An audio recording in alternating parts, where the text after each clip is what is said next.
Hi there and welcome to Focus on Frisco. You're watching SCTV 10. I'm Shannon Fallon. Great to see everybody as spring starts to make its way into the high country. We've got a lot going on. Today on the show I have Emily Wood and she's joining us from the Community Development Department, and you are a community planner. I am. Welcome. You're celebrating your 1 year with the town. Yes. So congratulations. Thank you. And it's about time you finally came on Focus on Frisco. I agree. It's a lot of fun.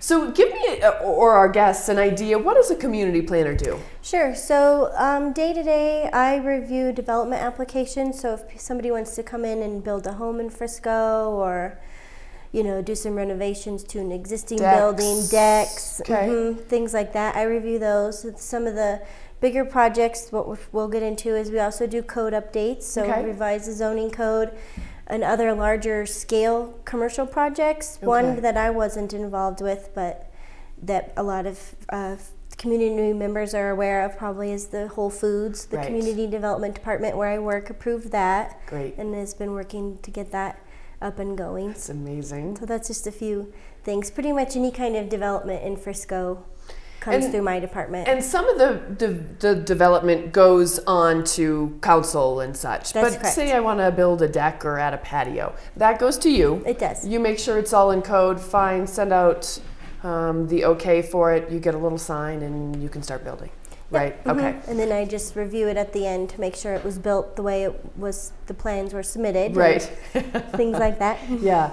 Okay, well, interesting. Probably pretty fun, huh? Yeah, I like it. Yeah, good. Well, welcome and happy anniversary. Thank you. So what we're going to talk a little bit about today is the sign code.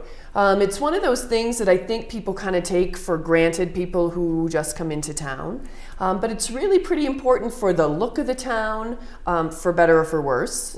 And certainly for the businesses, because that's how the business promotes themselves. So why did you guys decide to re-examine the sign code? Sure, we had gotten some feedback over the last few years, I think, from the Business Advisory Committee, the Council, and the Planning Commission, just kind of wanting to revamp it, meet the needs of the business owners. Some of the provisions in the code, the older code, weren't really working. Okay. Some businesses felt that Frisco was under-signing. We weren't allowing enough signage so that they could adequately advertise their businesses. Okay. So we took all those things into consideration. We really wanted to work with the community to help promote the, economic vitality of the town. Sure. But we also wanted to find a balance. We didn't want it to become oversigned and create a tourist trap atmosphere, so that when the out-of-town guests come in and they have all these signs in their face, or the costume characters holding the twirling signs and little arms. Yeah, we wanted to avoid that, but still meet the needs of the local business owners. So well, what's interesting, and I'm sure you guys see it every day, is the difference between, say, the core and then Summit Boulevard. Very true, and that's something we addressed in the update. We recognize we have sort of two distinct commercial areas, and they generally have just morphed into different looking businesses, and the signs associated with the businesses on their own. So we kind of looked at those and thought, well, let's try to incorporate some new design guidelines to encourage the different feels of the different areas. So Main Street, we're promoting more pedestrian scale signs, which a lot of them are already. Right. Three-dimensional, a lot of logos, less words and text, and more graphics. Right. Versus Summit Boulevard, since that's sort of one of the gateways into town, one of the first things you see, a little more vibrant, eclectic designs. So it catches your eye because you're driving. You have higher speed, so larger signs as well. It's more, not pedestrian, vehicle oriented. Sure. So when you have vehicles going 35 miles an hour, there's certain sizes that are associated with that, so people can read them and be more effective that way. Which makes sense. So we tried to look at that when we did the update to kind of distinguish those two commercial areas. Very interesting. And is that tough? I mean, do you get and maybe pushback's not the right word, I don't know, but do you get pushback from, okay, well, I'm on Main Street and this is the kind of sign that I want, and we had a few public open house meetings where we invited some of the local business owners, some of the sign companies that make the signs, the town council, the planning commission, get everybody's input. Right. So that's why we didn't want to make anything too strict. It's Sure. all just encouraged. Right. So people have that flexibility because the sign industry is always changing with newer technologies. It's amazing. Newer to me. materials. We didn't Yeah. want to, which is be antiquated. We wanted to keep up with the time. So just giving direction but not mandating. Gotcha. Whereas To some extent. To some extent. There are Right. size requirements and certain Okay. other things that we do mandate. But in terms of materials, and I mean, because you see some signs coming out right now that are just phenomenal and so cool and updated and things like that. And I'm watching some people in town start to change their logos as, you know, they've progressed in what they do. And it's fascinating to see how those morph into their signs Right. and how well they advertise. And it's fascinating. So I'm sure that's a tough thing as well as all these new materials come into play. And Yeah, so that's why like I said, we just tried to work closely with the sign companies to see what are they using now Right. and what are the restrictions or the things that weren't working for them to be successful business Interesting. owners, and how can we maybe incorporate some of those things into our new sign code. Absolutely. All right, so it sounds like you guys really addressed kind of 4 main topics in the sign code. We did. The first that we incorporated is more what we call general housekeeping, just Okay. grammar, you know, clean up, revise and make some better definitions so people know what we're talking about, Okay. add some more tables and graphics, make it a more user-friendly document.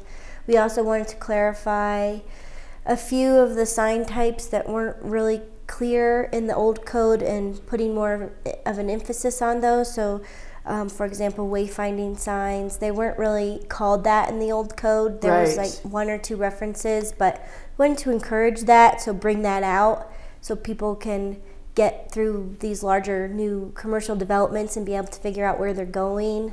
Interesting. So, because I always assume that when I think of wayfinding signs, I'm always thinking of the ones that the town put out. Right. Are there privately? We're trying to encourage private wayfinding on private property. Right. The town wayfinding no signs idea. are different. Right. And the town is looking into updating those as a separate project, Okay. not associated with the sign code.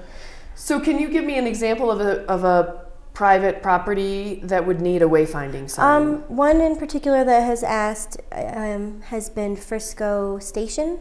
It's a very Gotcha. large complex. There's Absolutely. a lot of businesses. There's Yeah. a lot of entrances. So, for example, the drive-throughs use those now. Right. The drive-through banks, Oh, right. you know, Okay. point here, go this way. That makes So they sense. won't necessarily be big signs, but Right. it'll be able to tell you to go this Go way. this And way. another newer development that is in the works is on what is formerly called the Christmas tree lot, the Right. vacant lot off Summit Boulevard Right. near Lake Point Drive.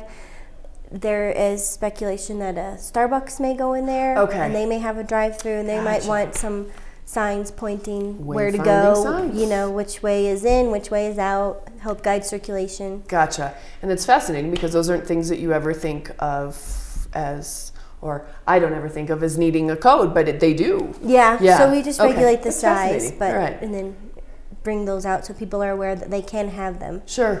Okay. So that was sort of the first with our general housekeeping. And then tables, and I think that's a great idea because as you look through that code, it can be a little overwhelming. It is. And to have a table in there where you can just kind of use as a reference point, I think will be very helpful. I'm for a hoping lot that of these people will find businesses. it it's a lot more user-friendly. Right. That was our goal. So. Good, good. It only just got adopted, so we haven't really heard any feedback either way yet, Sure. which is why I'm here today. Right. Spread the word. Yeah. So then the second, I guess, amendments that we made were larger policy amendments for Okay. any sign in Frisco, not based on the 2 geographic regions we talked about. Okay. One is we actually revised those sign district boundaries.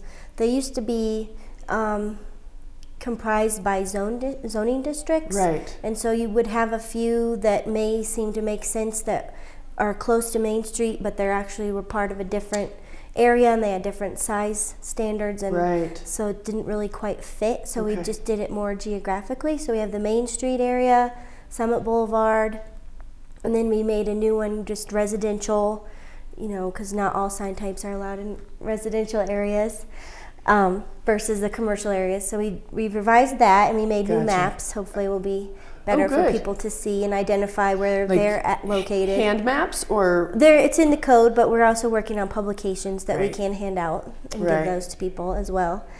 The other one we updated, just like I mentioned, the design standards and lighting standards to try to meet the current industry standards. Right. To get it more up to date. Yeah. Is neon allowed on Main Street? It is not. It's not. Okay. No kind of backlighting, even if it's LED. Right, even if it's LED. Is not. The only exemption would be the open and closed signs. Okay. Or I should say the smaller window signs, that's okay, but it's not allowed on any permanent larger fixture. sign. Okay. It all has to be down directed out of an exterior fixture. Okay. All right. That's again kind of those character areas, Right. We want to keep Main Street. There's residential uses a lot above on the second floor. That's a good point too. Got to keep in consideration the that people that Vegas effect up right. there.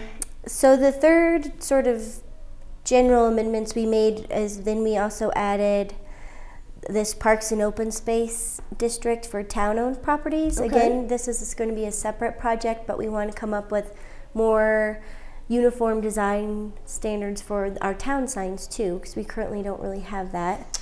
A lot of our signs are made in-house, but sometimes they're not, and we just want to, have them all matched so people can identify them that this is town property versus private property. Okay. And then lastly, the bigger one is that we're allowing off-premise signs in certain properties, whether you're located off of Main Street or off of Summit Boulevard. We have, again, a new map that's identified these areas that could potentially, if they get the appropriate approvals, have an off-premise sign because they don't have that main frontage that the other commercial businesses have along Main Street and Summit Boulevard. So, for example, Frisco Plaza, they have that along the 10 mile around the back. Yes. They would be an eligible property that if they wanted, they could have an off-premise sign. Great. So you know that there's all those businesses back there that you may miss. There's a lot of them back there, right? Mm-hmm. That's great. I'm sure that they were thrilled that that's starting to be implemented. Or I know you haven't heard feedback on it yet, but I think that's great. Sure. Because there really are, you think about all these little areas where things are kind of tucked back. And even, in the core district and on Summit Boulevard, they're back there and whether you know or not. If you're not a local, you may not know, and you're missing out on a particular group of people that could buy your products. Absolutely, absolutely. Well, good. I can imagine that this was tough, but fascinating nonetheless. Yeah. I mean, these are all things that really add to the town, and Nora's going to be coming in to talk to us about marketing, but really all of this plays into marketing. It does. And it helps people get that feel of the town, and it's such an incredible town. Yeah, and all the services we have to offer. Yeah. Now, people, I wanted to touch base just real quickly on within the sign code. There's the town sign code, and then a lot of the buildings in and of themselves have condo associations and things like that. And people also have to go to their condo association before they do signs, as well. So just kind of, I'm sure everyone knows this because this is pretty general knowledge. But as you start to form a new business, maybe these are all things that you also have to think about. And banners. Yes. As we get into the summer season, you tend to see more banners pop up and come down. What's the story with banners? So the code did not change for banners, so I'll just remind our listeners of what that used to be and still is. So banners are permitted up to 26 weeks a year. Okay. In 1 week increments, but you can space that out however you'd like throughout the year. So you could do 26 in a row? In a row, or you could do every other week, Gotcha. But it's within the calendar year, so January to December. Businesses that are in the Main Street area can have a banner that's 20 square feet in size. Okay. And then the businesses along Summit Boulevard can have up to 32 square feet in size. Okay. We did make a few modifications. It was more, I guess, just clarifying the language to make it, again, more clear and concise, because in the old code it was not very clear, but you can only have one banner up at a time per business. So that, I think, got a little lost sometimes. Right. So even if you have a tenant space with multiple business licenses in the same tenant space, you can only have one banner up at a time. So they would just have to rotate their weeks. Okay. That's interesting, and I think, that I would have to say comes as a surprise, so that's probably very good for a lot of people to know. Yeah. Okay. And certainly all of these questions and more can be answered by you guys. Yep. Yep. Stop by the Community Development Department anytime. You We're bet. happy to help. Yep. Right up there at Town Hall, second floor, so easy and so accessible. You guys are great. Yeah. Well, thank you. I appreciate this. The new sign code, can people access it online? It's available on our website. Okay. In a PDF. You can also come by if you have, like I said, specific questions or want a copy. We can print you a copy. And that's friscogov.com is the website where you're going to access that one. But that's great. Well, Emily, again, happy anniversary. Welcome. You. Thanks for coming on. Sure, thanks for having me. Really helpful, and it should be interesting to see how this kind of morphs as we move into that season where people are starting to put up their new signs. And I just would like to make one more plug, if that's okay, for new business owners, because again, as you mentioned, I think people don't always know all the different rules and regulations when they start up a new business. So just as a reminder, we do have the new code. The department is happy to review your sign application before you apply, make sure it meets the new code, and we always encourage you to get your permits and approvals before you get your signs made, because we hate for people to have to spend money and then it doesn't meet the code and we can't approve the sign. Yes. So that's my big plug. That's a good one. Yeah. That's just a good one. Be prepared. Yes. Do all your homework first and then go get your sign made. Yeah. Give us a call. We're happy to help. Emily, thank you very much. Thank you. We're going to take a quick break here on Focus on Frisco. Stick around. As promised, Nora is going to come and talk to us to talk a little bit about Town Cleanup Day, which is just around the corner as soon as the snow melts. Stay with us right here on SCTV 10. Welcome back to Focus on Frisco. Thanks for sticking around. As promised, Nora's back. Hi. Welcome back. We know that it's going to talk about fun things that are going on in town. Yes. When I was talking with Emily, we were talking about the sign code and how that just really plays such an integral part in the marketing. And I'm sure you guys see it as well, that when people come in and see that as initial and everything's kind of consistent, it probably helps you guys. Yeah, it's great for wayfinding, and it helps contribute to the quaintness of our little town. Quaint indeed. But speaking of quaint, we got to clean up all this stuff that's going to be left off after all this snow is gone. Yes, we sure Are do. you scared of what you're going to find? I'm a little bit afraid this year, yes. Yeah, I worry because you always have a cool prize for the most unique item. We have actually, Peak One Neighborhood is going to sponsor the prizes again this year for the most unique item found, the most valuable item found, as well as the grossest item found. There's been some bad ones. Really bad ones. We don't generally talk about them right here, but there have been some really bad ones. Yes, there has. It's always interesting. To get in to be a judge on that is pretty... yeah. So that's May 17th. It's a Saturday, right? Yes. And it's such a great, big event. The last time we did it, and it's not for lack of trying, but we just haven't been in town. The last time we did it, you guys lined up on Main Street and got everybody started there. Is that where it is these days? Okay. Yeah, so come on down to the Frisco Historic Park at 9 a.m. and we'll have coffee and donuts for you there to fuel your day. We'll get gloves. We'll get you outfitted. We have safety vests available if you feel you need those. We have gloves so you don't have to be repulsed touching anything. And we have garbage bags, which we will give you. They're orange garbage bags, and then when you are done cleaning up, you just tie it up, leave it on the side of the road, and Public Works comes by and picks it up, and you get to come back to the historic park for a picnic. Fantastic. So do you still do assignments like you kind of, so that everybody covers all the ground that we should, you kind of go through and choose where you want to be? Well, we have different areas. We try to spread the wealth so we get people cleaning all over town and not just in one area. So if we have a specific group who wants to clean a certain area, you're certainly more than welcome to go do that. But otherwise, we will kind of send you to a certain area. So we make sure everywhere gets hit. It's good. I mean, it really, even just looking at what has shown up in my driveway in the past week and a half worth of things, it's unbelievable. And I can't imagine, number one, the number of garbage bags that are going to be used, and number two, what's going to be found. Yeah, it's going to be really interesting for sure. But that's all the more important to come out there and help clean everything up. And I think, this is really going to be one of those big years where we need as many people as we can. So when you're in town that weekend, whether you're a guest or a resident, if you're a guest, it's so much fun. It's a riot. People love it. Yeah. And the residents love it because, everyone's been out skiing and warm in their own house. So it's a great time to get out, visit with your neighbors. That literally, even if they live next door, you don't see all winter. Yeah. Well, and especially this winter because the piles of snow are this high. Yeah, exactly. But and the picnic is going to be served up by the fabulous town council members. Yes. Including 3 new ones. Three new council members. Yes, so this is going to be their first one. So you guys are in for a treat. And since we know the snow is going to be quite brutal this year, we really have a great picnic lined up. Really good food. I'm promising you it won't disappoint. I'm intrigued. Yeah. Wow. Those are big promises, and I can't wait to find out. I might have to stay in town this year. Yeah.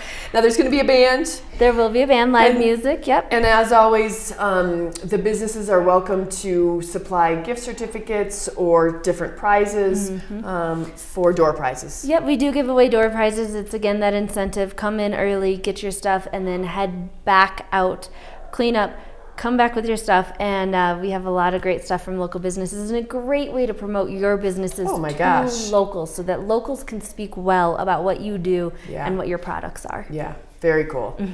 All right, so again, put it on your calendar. That is May 17th, 9 a.m. at the Historic Park. Super fun. Yes, absolutely. And what time does it generally wrap up? 1? Picnic starts about noon. Okay.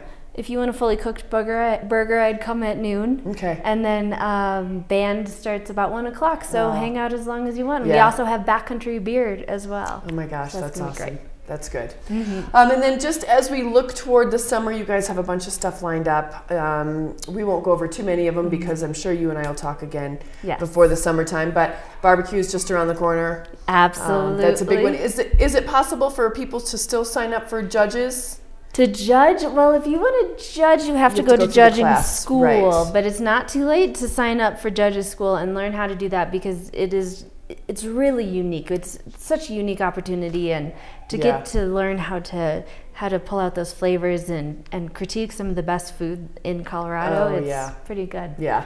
But all right, and that's the weekend of Father's Day, so like the 12th, 13th, and 14th, or something to that extent. Yep. And then you guys have just a bunch of stuff lined up throughout the rest of the summer and the fall. Absolutely. The big thing is really touch on the website. Go to townoffrisco.com, and on the on the right-hand side, you start to list the events, and then it can say see all of them, so you can really access what's going to be happening for the rest of the summer. Absolutely. Yeah, we've got a great calendar lined up this year. Yeah. Super fun. Yeah. Well, Nora, thank you. Thank you. Don't forget townoffrisco.com. That will give you all the things that you need to know about all things going on in Frisco. But do sign up, or you don't need to sign up, but do show up for Town Cleanup Day. It really is a lot of fun. And it is town cleanup, whether it's snow, sleet, rain, sun. Absolutely. Right? It is. You are out there. Yeah. We're out there. You're out there. Exactly. You better show up and be ready for that amazing picnic that's going to be happening afterward. I'll tell you what. Might come back for it. All right. Well, Nora, thank you very much. Thank you. Always great to have you on. Yes. Good luck this spring and summer. Thanks. And again, I'm sure we'll see you as it gets closer. Definitely. All right. On behalf of the town of Frisco, certainly Nora and Emily, thank you everybody for joining us today, and thanks to everybody who put the show together. We appreciate you tuning in each and every week. You can tune in each and every day if you want to. And we look forward to seeing you again in just a couple of weeks. On behalf of the town of Frisco, I am Shannon Fallon, and we'll see you again real soon. Too far for them to go and leave me all alone, like there's no guarantee for such a dream.